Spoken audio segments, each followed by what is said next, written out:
Hi welcome back to the real taste. അപ്പോൾ ഞാനിന്നിവിടെ ഒരു ചട്നിയാണ് ചെയ്യുന്നത്.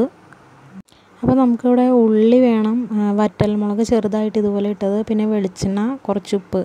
ഇത് നന്നായിട്ട് വാട്ടിയെടുക്കുക.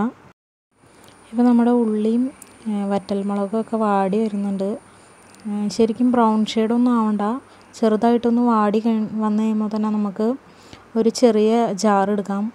അതിലേക്ക് കുറച്ച് കറിവേപ്പില, ഒരു 2 കഷ്ണം പുളി, ഇത്രയിട്ട് ഒരൊറ്റ അടി അടിച്ചെടുക്കാം. ഉപ്പ് ഇടണ്ട, കാരണം ഉപ്പ് നമ്മൾ നേരത്തെ വാട്ടുന്ന സമയത്ത് ഇട്ട് കൊടുത്തിട്ടുണ്ടായിരുന്നു.